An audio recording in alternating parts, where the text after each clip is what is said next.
هنبدأ فيلمنا مع بنت حلوة جدا والناس كلها بتحبها وكمان بتبقى شاطرة في الباليه واسمها ماتيلدا، وبتكون مرتبطة بشاب وسيم واسمه فيليكس، وبيكونوا بيحبوا بعض جدا وحياة ماتيلدا ماشية كويسة جدا. وبعد كده بنروح لنيتالي أم ماتيلدا، واللي بتكون حياتها بايظة خالص عكس بنتها، لأنها اتطلقت من أبو ماتيلدا وإنها شخص وحيد وما عندهاش غير صاحبة واحدة لأن محدش بيقدر يستحمل طبعها. وبتكون نيتالي شغالة مدرسة في الجامعة في قسم الأدب، وإنها قضت معظم عمرها في الدراسة. وفي يوم بتعمل نيتالي حفلة عيد ميلاد لبنتها وبتعزم فيه كل صحباتها، بس بتتضايق نيتالي لما بتشوف كل اللي حواليها وهم قابل وسعيدين في حياتهم، وبتتضايق اكتر لما بتشوف طليقها ابو ماتيلدا وهو واقف مع مراته الجديده، فبتروح تسلم عليهم وبتعرف منهم انهم هيروحوا يتفسحوا في المالديف. وبتكون نيتالي غيرانه جدا لان يوم لما كان جوزها بيفسحها كان بيوديها لبيت عيلته. وبتخلص الحفله وبتكون نيتالي قاعده مع صاحبتها صوفي وبتحكي لها انها غيرانه لان كل الناس بتتكلم عن بنتها وجمالها ومحدش معبرها بكلمه. فبتقول لها صوفي انهم كبروا على الكلام ده، بس ناتالي متضايقه ومش عايزه تحس انها كبرت، وبتروح في النوم من كتر الشرب. وتاني يوم بتروح على الجامعه وبتكون متاخره جدا، فبتجري علشان تلحق تدي محاضرتها. وبتقابل بنت في الممر بتسالها عن مكان المدرج، بس ناتالي بتتعامل معاها وحش جدا وبتقول لها انها معاها محاضره ومش فاضيه لها. وبتخش المدرج وبتعتذر لهم عن التاخير وبتبدا تشرح، ولما بتخلص بتروح اوضه المدرسين، وهناك بتشوف البنت اللي شافتها الصبح واللي اسمها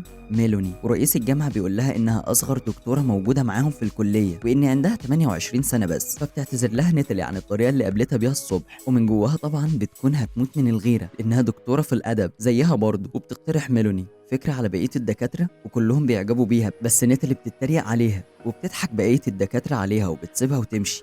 فبتسألها ميلوني لو هي على طول كده، بس بيقولوا لها انها بتحب الهزار. وبالليل بتكون نيتالي لابسه اشيك فستان عندها علشان رايحه لصوفي البيت علشان هتعرفها على جارهم، وبتكون بتجهزها ماتيلدا وبتدي لها سلسله. وبتقول لنيتالي ان شكلها حلو قوي، بس نيتالي بتكون مركزه في جمال بنتها وانها خارجه تقابل صاحبها بلبس عادي وبرضه حلوه. وبتروح لصوفي البيت وبتتعرف على سباستيان، وبيكون راجل هادي جدا ولطيف. وبعد ما بيخلصوا بيوصل نيتالي البيت وبيحاول يتقرب منها، بس نيتالي بتقول له انها اول مره تشوفه انها لازم تتعرف عليه الاول. وبتدخل البيت وبتحس انها غبيه علشان صدت سباستيان وانه كده مش هيكلمها تاني. تتصل بصاحبتها صوفي وبتقول لها اللي حصل، بس هي بتطمنها وبتقول لها انه معجب بيها. في الوقت ده بتيجي ماتيلدا مع فيليكس صاحبها البيت، وبتكون الساعه 11، فبتتخانق معاها امها على التاخير وبتقول لها انه مش معنى ان عندك 18 سنه ترجعي متاخر، وانها لازم ترجع بدري ولو هتتاخر تبقى تكلمها.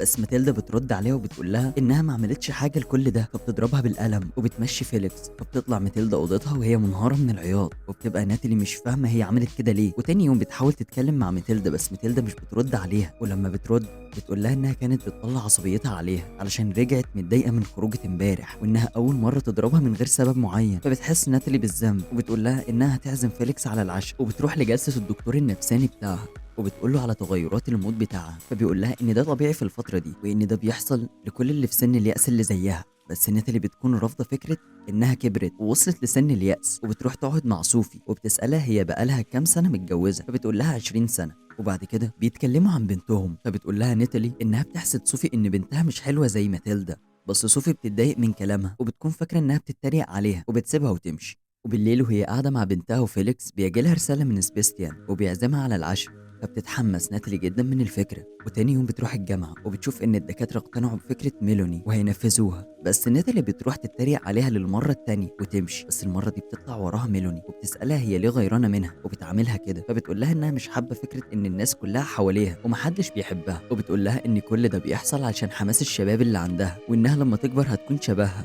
وبترجع البيت وبتكون عزمت سبيستيان عندها في البيت على العشاء، وهما بيتكلموا بتعدي ماتيلدا من قدام، فبتتخيل ناتالي انه بيبص على بنتها فبتهزقه وبتطرده بره. وبتروح لماتيلدا علشان تتخانق معاها وبتقول لها انها كانت قاصده انها تسرق حبيبها منها، بس ماتيلدا مش بتصدق اللي بتسمعه منها وبتقرر انها تروح تقعد عند ابوها. وتاني يوم بتروح ناتالي لمكتب الرحلات اللي طليقها حاجز فيه وبتطلب منهم انهم يلغوا الرحله بتاعتهم، وبتمثل انها مراته وانه جوزها بيخونها مع واحده وعاوز يسافر معاها، فبيلغوا الحجز. بعد ما كمان بتتنازل عن مبلغ التامين وبتروح لصوفي البيت وبتعتذر لها وبتمدح في بنتها وانها جميله لغايه ما بتسامحها وبتخليها تتعشى معاهم. وتاني يوم بتشوف جوز صوفي في محل هدوم وهو معاه واحده، فبتطلع بسرعه قبل ما ياخد باله منها، وبتروح تقول لصوفي ان جوزها بيخونها. فبتقول لها هي ازاي تقول لها حاجه زي دي من غير ما تتاكد، وانها لو مكانها ما كانتش اتكلمت اصلا، وبتطلعها بره البيت. فبتتضايق ناتالي من نفسها جامد وبتروح لدكتورها تاني، فبيقول لها انها ممكن تروح تعمل يوجا وده هيساعدها على انها تهدي نفسها واعصابها، وبتروح تعمل كده بس بتنام في نص التمرين.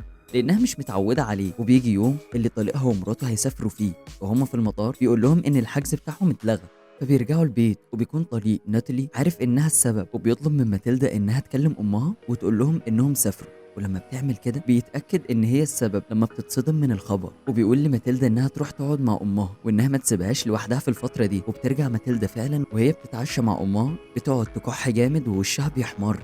فبتطلب ناتالي الإسعاف وبياخدوها على المستشفى. وهناك بيجي أبو ماتيلدا وبيسأل الدكتور عنها، فبيقول له إن جالها حساسية شديدة من حاجة أكلتها، وبيطلب من أمها إنها تركز في محتويات الأكل بعد كده. بس أبو ماتيلدا بيكون شاكك في ناتالي انها عملت كده. وبترجع ماتيلدا البيت وبتكون زعلانه لانها ملحقتش المسابقه بتاعه الباليه. وبيخش الاب يدور في المطبخ وبيلاقي الحاجه اللي ماتيلدا عندها حساسيه منها. فبيقول لناتالي انه هياخد بنته تعيش معاه من بكره، لانها ست مجنونه وكانت عاوزه تقتل بنتها علشان غيرانه منها. بس ناتالي بتقول له انها مستحيل تعمل كده وبتحاول تبرر له. وتاني يوم بتروح الجامعه بس بيكون شكلها وتصرفاتها غريب، فبيديها المدير اجازه مرضيه. فبتزعل ناتالي وبتنعزل في البيت لحد ما بتجيلها صوفي وبتحاول تخفف عنها، وبتقول لها انها مصدقه الكلام اللي قالته عن جوزها. وبعد فتره بتقرر ناتالي انها تروح وتتدرب سباحه، وهناك بتتعرف على ميس مورجان واللي بتكون ست عجوزه جدا بس بتحب الرياضه وبتحب التمرين. فبيقعدوا مع بعض، فبتحس ناتالي بالراحه وهي معاها، وبتحكي لها عن كل اللي حصل معاها وهي بتعيط. فبتقول لها ميس مورجان انها ما تيأسش وان اسمها ناتالي وده معناه الولاده وانها تتولد من جديد. فبتشكرها ناتالي على كلامها. وبالليل بتكون قاعده بتتعشى مع صوفي وجوزها، وبيقول لها انهم مش هيسيبوها مهما حصل وانهم دايما هيكونوا معاها. وبيقول لها جوز صوفي انه مقدر ظروفها وانها ما كانش قصدها انها توقع بينه وبين مراته. وبيقول لها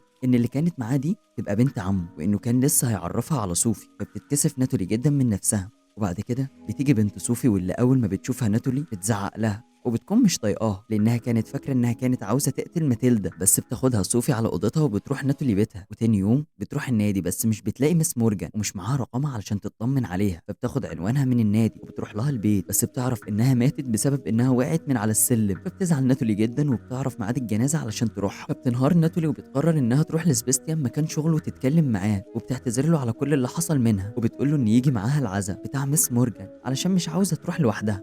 بس سبيستيان بيقول لها انها اتهمته اخر مره انه بيبص على بنتها وطردته، ودلوقتي جايه تصالحه بس بيبان انه لسه معجب بيها. وبيقول لها انه هيفكر. وفي وقت العزاء بتكون واقفه مستنيه انه يجي، وفعلا بيجي وبيصالحوا بعض وبيقعد معاها شويه. وبيقول لها انه طالع اليابان وهيقعد سنه تبع الشغل. وبعد كده بيجي ميعاد المسابقه بتاعت ماتيلدا، وبتقدم ماتيلدا عرض الباليه بتاعها. وبتكون ناتالي واقفه وبتعيط من السعاده من اداء بنتها، بس لجنه التحكيم بترفض عرضها. وبتصطدم ماتيلدا لان بقالها فتره بتتمرن. بس ناتالي بتطلع وبتتخانق مع لجنه التحكيم وبتقول لهم انهم مش بيفهموا حاجه والا كانوا عرفوا يقدروا الموهبه اللي قدامهم. تفرح ماتيلدا جدا من امها لان دي بتكون اول مره بتسمعها وهي بتشكر فيها، فبتجري عليها وبتحضنها وبيرجعوا يعيشوا مع بعض. وبتكون ثقه ناتالي بتزيد يوم عن يوم، وبترجع لشغلها وبتقرر انها هتعامل الناس كويس. وبترجع البيت وبتروح تتعرف على جيرانهم الجدد وتعرض عليهم المساعده لو محتاجينها. بس بتلاقيهم انفصلوا عن بعض والراجل بس هو اللي قاعد وبيقعد معاها وبيقول لها انها سابته علشان بيغير عليها، وبيسالها لو هي غيوره فبتقول له لا. وبكده